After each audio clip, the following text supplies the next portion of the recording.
নারিকেল কোরানো, চিনি আর মুড়ি এই ৩টি উপাদান একসাথে হলে যে স্বাদ তৈরি হয় তা কিন্তু আসলে সত্যিই অতুলনীয়। আর সেটার সাথে যদি আরেকটু আখের গুড় মেশানো যায় তাহলে তো কোনো কথাই নেই, একেবারেই আসলে অমৃত স্বাদে পরিণত হয়। গ্রাম বাংলার প্রতিটি ঘরেই এই সহজলভ্য উপাদানগুলো মুহূর্তেই তৈরি করা যায় অসাধারণ এক নাস্তা। মুখরোচক এই গ্রাম বাংলার খাবারটি আমাদের সামনে আজকে উপস্থিত একমাত্র দিনামিসের কারণে। তিনি কিন্তু গতকালকে আমাদের সবাইকে বলে রেখেছিলেন যে আগামীকালকে আপনাদের চমৎকার একটা নাস্তা করাতে যাচ্ছে এবং সেটা আমাদের টিফিন টাইমে হবে। তো যেই কথা সেই কাজ, তিনি কিন্তু বাড়িতে থেকে নারিকেল নিয়ে আসছে এবং সেটার সাথে যে অর্নামেন্টস লাগে সেটাও নিয়ে এসেছে। তবে এখানে একটা গুরুত্বপূর্ণ বিষয় হচ্ছে তিনি সেটার মধ্যে এক্সট্রা একটা জিনিস অ্যাড করেছেন এবং সেটা হচ্ছে আখের গুড়, যেটার ফলে এই মুড়ি মাখানোর কালারটা যেমন সুন্দর হয়েছে, খেতেও কিন্তু দারুণ মজা হয়েছে। আসলে এটাতে যে অর্নামেন্টসগুলো ইউজ করা হয় সেটা গ্রাম বাংলার মানুষ একেবারেই চিনে, তবে শহরে যারা থাকে তারা খুব একটা চিনে না।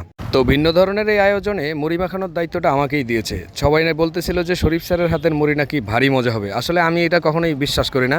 আমার মনে হয় অন্য যারা ছিলেন তারা কেউ মাখলে হয়তোবা এর থেকে বেশি মজা হতো। যাই হোক, পরবর্তীতে কিন্তু বেশ প্রশংসা কুড়িয়েছি। তো এবারে আসি এখানকার থাকা অর্নামেন্টসগুলো কোনটার পরে কোনটা অ্যাড করতে হবে। আমরা তো প্রথমে নারিকেল মুড়ি এবং সেটার সাথে আখের গুড় অ্যাড করে নিয়েছি।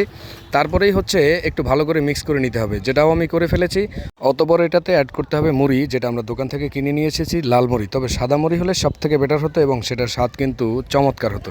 যাই হোক, এটাও মন্দ হয়নি। তবে আমি যখন মাখতেছিলাম তখন কিন্তু আমাকে সবাই অনেক বেশি ইন্সপায়ার করতেছিল যে আজকে আমরা একটা অমৃত খাবার খেতে যাচ্ছি। তো আমি আসলে একটা চিন্তায় পড়ে গিয়েছিলাম যে আমার হাতের খাবার যদি মজা না হয় তাহলে কিন্তু আমার ভ্যালুটা এখানেই শেষ।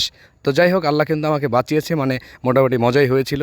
তো মিক্স করতেছিলাম, ভালো করেই মিক্স করতে হবে। তবে দেখতে হবে যে এটাতে যেন পানি না ছেড়ে দেয়, চিনিগুলো যেন গলে না যায়, তাহলে কিন্তু মুড়ি একেবারেই চুষে যাবে, যেটার কারণে কিন্তু স্বাদটা একটু ভিন্ন রকম হতে পারে বা নষ্টও হতে পারে।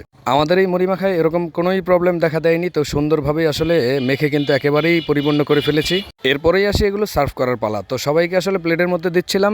আমার ব্যাক ক্যামেরায় যারা রয়েছেন তারা হচ্ছে ফিমেল টিচার, তারা কিন্তু ক্যামেরার বাইরে বসেই খাবেন। আর সুন্দরভাবেই আসলে প্রত্যেককে সার্ভ করার পরে আমি বসে পড়েছিলাম আসলে একেবারেই পাতিলের মধ্যে। একটা ফ্যামিলি তো, যেটাকে আমরা বলে থাকি হচ্ছে দ্বিতীয় ফ্যামিলি। তো এখানে একটা গুরুত্বপূর্ণ বিষয় হচ্ছে খাবার সার্ভ করার ক্ষেত্রে যদি অসম হয় তাহলে যিনি সার্ভ করেন তিনি একটা প্রবলেম ফেস করেন, আর সেটা হচ্ছে হয় তার ভাগে বেশি পড়বে, অন্যথায় কম পড়বে। তো আমার ভাগে কিন্তু আসলে বেশি পড়েছিল, যেটা আমার জন্য একটা প্রাইড ছিল। অতপর সবাইকে সার্ভ করার পরে সবাই কিন্তু ব্যাপক পরিমাণ আনন্দ উৎফুল্লে ছিল। আসলে এরকম ছোটোখাটো আয়োজন হলে সবথেকে বেশি যেটা হয় সেটা হচ্ছে মেন্টালি স্যাটিসফাইয়ের জন্যই আমার পক্ষ থেকে আসলে আহ্বান থাকবে এরকম ছোটোখাটো পার্টি বা ছোটোখাটো আয়োজন মাঝে মধ্যেই করা উচিত। ঘরোয়া পদ্ধতিতে বানানো খাবারের যে পার্টি হয় সেটার অনেকগুলো উপকারিতা রয়েছে। তার মধ্যে অন্যতম উপকারিতা হচ্ছে এটার মধ্যে না আছে কোনো ভেজাল আর না আছে কোনো রান্নার ঝামেলা। শুধু খাঁটি গ্রাম্য ঐতিহ্য আর আন্তরিকতা এটার মধ্যে একেবারেই বিদ্যমান থাকে। কেমন হয়েছে স্যার? আমাদের রহমান স্যার আজকের এই সুন্দর টিফিনে খুবই আপ্লুত এবং অনেক খুশি। এই খাবার ছোটরা খেতে যেমন পছন্দ করে, তেমনি বড়দের মধ্যেও জাগিয়ে তোলে শৈশবের সেই স্মৃতি। এটা শুধু পেট ভরায় না, মনকেও একদম আনন্দ উৎফুল্লে ভরিয়ে দেয়। শহরের ব্যস্ত জীবন এবং কোলাহলের ভিড়েও যদি এরকম ছোটোখাটো একটু আয়োজন হয় তাহলে সেটাই হয় মস্তিষ্কের প্রশান্তি।